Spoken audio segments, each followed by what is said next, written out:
প্রিয় দর্শক, দৈনিক আজাদীর অফিসিয়াল ফেসবুক পেজ থেকে সবাইকে স্বাগত জানাচ্ছি। এই মুহূর্তে রয়েছি চট্টগ্রাম মেডিকেল কলেজ হাসপাতালের ইমার্জেন্সি যে বিভাগটি রয়েছে সেই ইমার্জেন্সি বিভাগের সামনে। চট্টগ্রামে ফিল্মি স্টাইলে সিনেমার মতো করে এলো পাতারি গুলি ছুঁড়ে বিএনপির এক নেতাকে হত্যা করা হয়েছে। নিহত ব্যক্তি চট্টগ্রামের রাউজানের বিএনপি নেতা গিয়াসউদ্দিন কাদের চৌধুরীর অনুসারী বলে জানা গেছে। ঘটনার বিস্তারিত আপনাদেরকে জানাবো। ইতিমধ্যে নিহতের যে মরদেহ সেটি চট্টগ্রাম মেডিকেল কলেজ হাসপাতালের মর্গের সামনে ইমার্জেন্সি বিভাগটিতে রয়েছে। হয়তো এখানকার যে আনুষ্ঠানিকতা আছে অর্থাৎ বিধি নিয়ম সেটি শেষে মেডিকেল হাসপাতালের মর্গে আসলে নিহতের লাশটি নিয়ে যাওয়া হবে। সেখান থেকে ময়না তদন্তের পরে কারণ উদ্ঘাটন করা হবে। চট্টগ্রাম মেডিকেল কলেজ হাসপাতালের মর্গে রয়েছে। ঘটনাটি ঘটেছে চট্টগ্রামের হাটহাজারী উপজেলার যে সীমান্তবর্তী এলাকা মধুনা ঘাট রয়েছে সেই মধুনা ঘাটে আজকে বিকালবেলা। ঘটনার পর স্থানীয়রা সেই নিহতকে উদ্ধার করে চট্টগ্রাম এর নগরীর যে এভার কেয়ার হসপিটাল রয়েছে সেই এভার কেয়ার হসপিটালে নিয়ে গেলে কর্তব্যরত চিকিৎসক তাকে মৃত বলে ঘোষণা করে।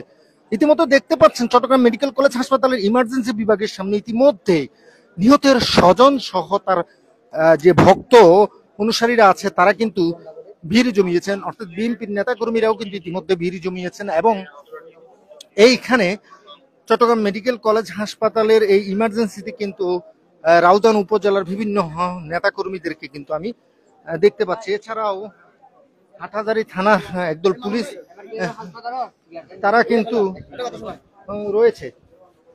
আমরা নিহতের যে স্বজন রয়েছে আপনি কি রাউজানের? আমরা একটু রাউজান উপজেলার কোনো বিএনপি নেতা অথবা নিহতের কোনো স্বজন যদি পাই তাহলে তাদের সাথে কথা বলে ঘটনাটি আপনাদেরকে জানানোর চেষ্টা করবো। ইতিমধ্যে আমার ঠিক ক্যামেরার সামনেই দেখতে পাচ্ছেন যে এই ওয়ার্ডটি, সেই ওয়ার্ডে কিন্তু নিহতের মরদেহটি রাখা হয়েছে। এর আগে চট্টগ্রামের অক্সিজেনের এভার কেয়ার হসপিটালে নিহতের কিন্তু লাশটি ছিল, সেখান থেকে এখানে আনা হয়েছে।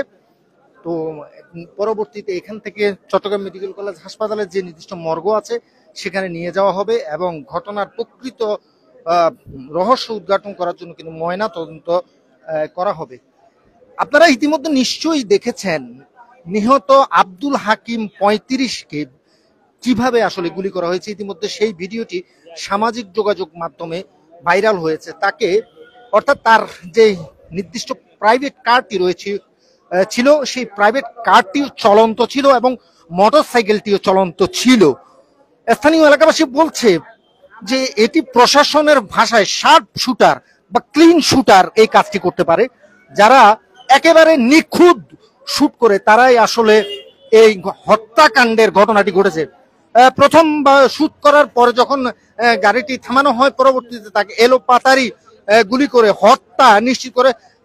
আমরা দেখেছি বিভিন্ন ভিডিওতে, পরবর্তী যে ভিডিওগুলো ভাইরাল হয়েছে তিনি তখনও আসলে বেঁচে ছিলেন। পরে স্থানীয়রা তাকে উদ্ধার করে চট্টগ্রাম মেডিকেল, আপনারা কি হাটহাজারীর রাউজানের?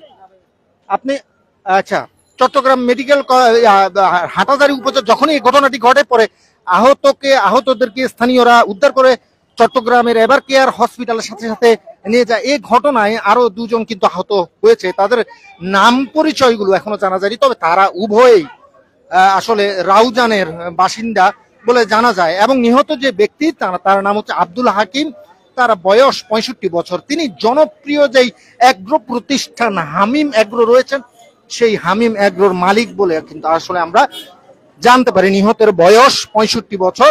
তিনি দীর্ঘদিন যাবৎ বাংলাদেশ জাতীয়তাবাদী দল বিএনপির রাজনীতির সাথে যুক্ত ছিলেন। আমরা নিহত এভার কেয়ার হসপিটালে সামনে দেখেছি নিহতের স্বজনরা কান্নায় ভেঙে পড়েছেন, আহাজারিতে ফেটে যাচ্ছিল, অর্থাৎ আর্তনাদে ভারী হয়ে উঠছিল চট্টগ্রামের এভার কেয়ার হসপিটালটি। মুহূর্তের মধ্যে ভারী উঠেছিল। আমরা নিহতের কোন স্বজন অথবা আহতের কোন স্বজনদেরকে যদি পাই তাহলে জানা যাবে। আপনারা কি ভাই রাউজানের? যে একটু আজকে যে ভয়াবহ ঘটনাটা, এটা কি ক্লিন শুটার বা শার্প শুটারের কাজ হতে পারে কিনা, একেবারে নিখুঁত? উনি বলবেন। বলেন তো ঘটনাটা বলেন।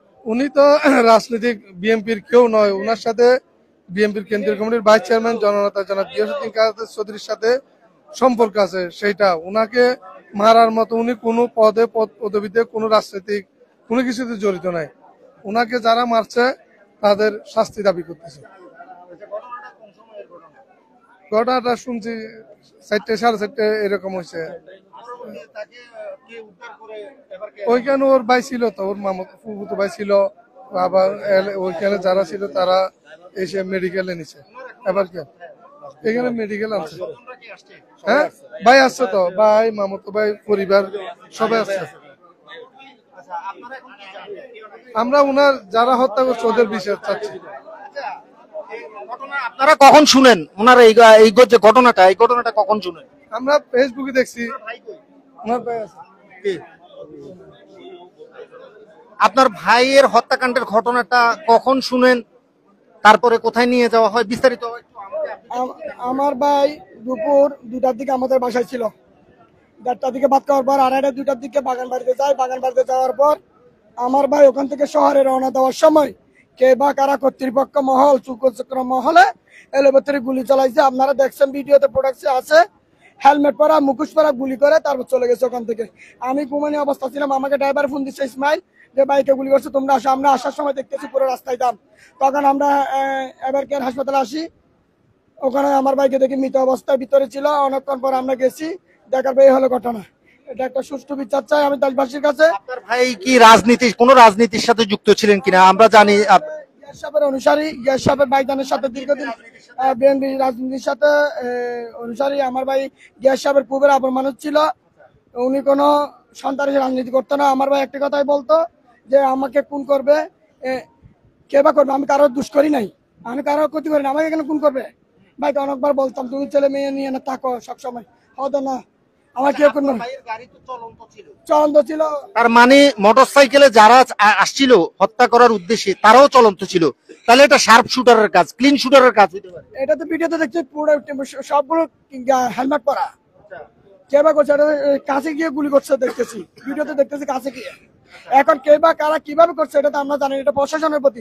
ওখানে একটা মধ্যমারে পুলিশ পাহাড়ি ছিল, তারপরে ওখানে সিসি ক্যামেরা আছে, ওখানে একটা ওয়াশা ক্যাম্প আছে না। আমার ভাই ছেলে মেয়ে 2টা মেয়ে 1টা ছেলে। আমরা 3 ভাই। আমাদের ঠিকানা হচ্ছে হাজির আজমিয়ার বাড়ি, পাঁচকাইন স্কুলের সামনে, পাঁচকাইন দরগা সরকারি প্রাথমিক বিদ্যালয়ের পশ্চিম পাশে আমাদের বাড়ি। আমরা 3 ভাই 5 বোন। কথা বলছিলাম নিহত আব্দুল হাকিমের ভাইয়ের সাথে। তারা আসলে 5 ভাই এবং 3 বোন। নিহত যে আব্দুল হাকিম, তার 2 মেয়ে এবং 1 ছেলে বলে জানিয়েছিলেন। এখানকার একজন আসলে বক্তব্য দিচ্ছে, একটু আমি যদি বক্তব্যটা একটু কোট করতে পারি তাহলে একটু।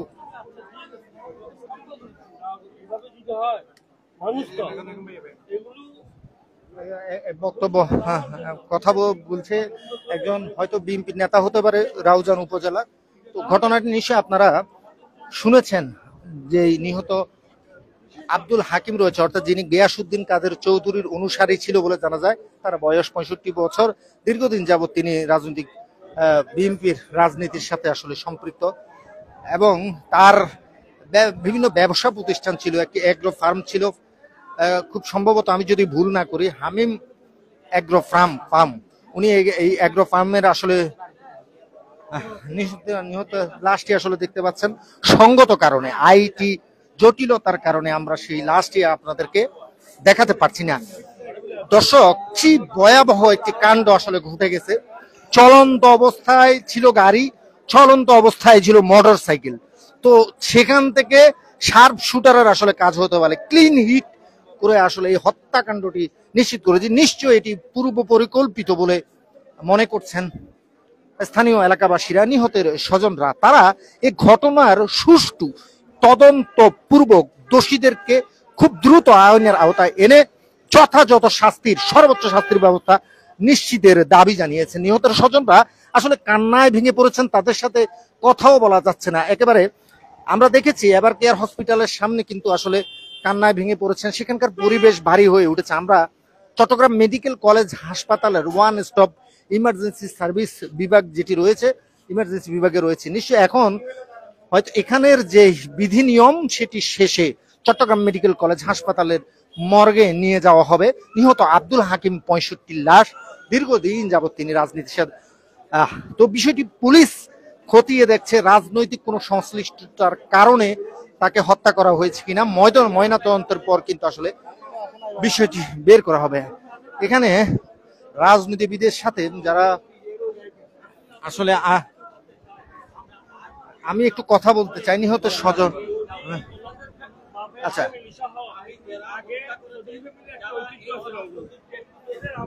দর্শক দেখতে পাচ্ছেন বিভিন্ন গণমাধ্যমে বক্তব্য দিচ্ছেন রাউজান উপজেলা বিএনপি অঙ্গ সংগঠনের লোকেরা বা নিহতের যে স্বজন রয়েছে তারা। আমরাও তাদের সাথে কথা বলবো বিষয়টি কি, আসলে ঘটনাটা কখন ঘটেছে একটু তাদের কাছ থেকে জানার চেষ্টা করব। আপনাদেরকে সরাসরি না যুক্ত করেছি চট্টগ্রাম মেডিকেল কলেজ হাসপাতালের ইমার্জেন্সি বিভাগ থেকে। ঘটনাটি ঘটেছে এই যে নিহত আব্দুল হাকিমের ভাই তিনি বলেছেন যুক্ত আছে, আপনার সাথে একটু কথা বলতে চাই।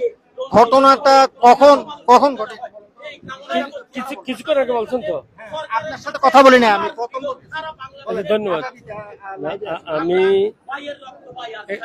এইটা হাকিম সাহেব খুব ভদ্র মানুষ আমার জানা মতে। আমাদের একজন দর্শক এখানে লিখেছেন রাউজানে আর কত এরকম ঘটনা ঘটলে আর কত মায়ের বুক খালি। আমি স্পষ্ট একটা কথা বলতে চাই, আজাদিকে রাউজান তথা নোয়াপাড়ায় যেই হত্যা সংগঠিত হচ্ছে এগুলো এমনি কোনো তদন্ত আমরা বলি বিভিন্ন বক্তৃতা দিই, এগুলো কোনো কাল হয় না, কোনো ফলপ্রসূ আমরা পাই নাই।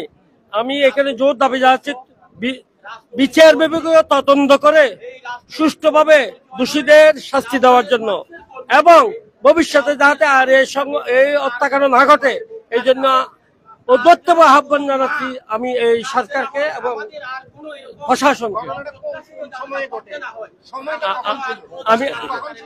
আমি জানি না, আমি ফেসবুকে শুনছি আমার বাহাতো শহরে এরকম একটা হত্যা হয়েছে, বুকে আমি স্তব্ধ হয়ে গেছি। ভালো মানুষ সম্পর্ক মানে এরকম আপনার সাথে ও তো দল করতো না, ও গ্যাস ভাইয়ের সাথে সম্পর্ক ছিল, এই ফ্যামিলিগত। ভাই বললো উনি বিএনপি রাজনীতির সাথে সম্পৃক্ত। আপনিও তো একটা মেন্টালি আছে আপনার, আপনি নিরপেক্ষ বলতে হবে না, ভোট দিলে একখানে দেন তো, সেই রকম হইতে পারে, এইরকম হইতে পারে। তো এই যে বিষয়টা এরপরে আপনারা অনেকে দেখেছি যে রাউজানে সড়কে টায়ারে আগুন লাগিয়ে বিক্ষোভ করছিল আসলে রাউজানে, এগুলো তো আমরা ওদিকে যাই নাই, আমি জানি না। দর্শক কথা বলছিলাম রাউজান উপজেলার একজন স্থায়ী বাসিন্দা, হয়তোবা তিনি বিএনপির কোন রাজনীতির সাথে সম্পৃক্ততার সাথে জানিয়েছেন যে ঘটনাটি রাউজানে এরকম অনেক মায়ের বুক খালি হয়েছে। রাউজানে এলোপাতারি গুলি ছোড়া, সন্ত্রাসীদের গুলি ছোড়ার দৃশ্য আজ নতুন নয়, এটি অনেক বার সংঘটিত হয়েছে। সেখানে গুলিতে আহত হয়ে অনেক মানুষ নিহত হয়েছেন। তো তারা চায় যে প্রকৃত দোষীদের খুব দ্রুত আইনের আওতায় এনে তাদের যথাযথ বিচারের দাবি আসলে জানিয়ে নিহত স্বজনদেরকে আমরা দেখেছিলাম মেবার কেয়ার হসপিটালের সামনে, তারা কিন্তু কান্নায় ভেঙে পড়েছেন। তিনি একজন ব্যবসায়ী ছিলেন, অনেকেই বলছেন তিনি রাজনীতির সাথে যুক্ত ছিলেন না, জাস্ট বিএনপির একজন সমর্থক ছিলেন। আমার ক্যামেরার সামনে নিশ্চয়ই দেখতে পাচ্ছেন রুম নাম্বার 18, এই রুমের মধ্যেই কিন্তু আসলে নিহত আব্দুল হাকিম 65 তার আসলে লাশটি রয়েছে। তিনি গিয়াসউদ্দিন কাদের চৌধুরীর অনুসারী বলে জানা যায়, তিনি একজন ব্যবসায়ী ছিলেন। ঘটনাটি ঘটে চট্টগ্রামের হাটহাজারী উপজেলার সীমান্তবর্তী এলাকা মদুনা ঘাটের এলাকায়। আপনারা নিশ্চয়ই ভিডিও ফুটেজের মাধ্যমে দেখেছেন, সেখানে এলোপাতারি টার্গেট করে গুলি করে, খুব সম্ভবত ভিডিওতে দেখা যাচ্ছে 2 জনের একটি দল কিন্তু আসে, তারা গুলি করে এলোপাতারি গুলি করে কিন্তু হত্যা করা হয়। তো নিহতের লাশ ময়নাতদন্তের জন্য চট্টগ্রাম মেডিকেল কলেজ হাসপাতালের মর্গে নিয়ে আসা হয়েছে। সুষ্ঠু তদন্তপূর্বক এই ঘটনা বের করা হোক এবং দোষীদেরকে আইনের আওতায় এনে সর্বোচ্চ শাস্তি দেওয়া হোক, এটি দাবি জানিয়েছেন রাউজান তথা চট্টগ্রামের সর্বস্তরের লোকেরা এবং নিহতের স্বজনরা। তো এই ছিল দর্শক আমার কাছে চট্টগ্রাম মেডিকেল থেকে এলোপাতারি সিনেমাটিক স্টাইলে গুলি করে বিএনপি নেতাকে যে হত্যা করা হয়েছিল তা থেকে সব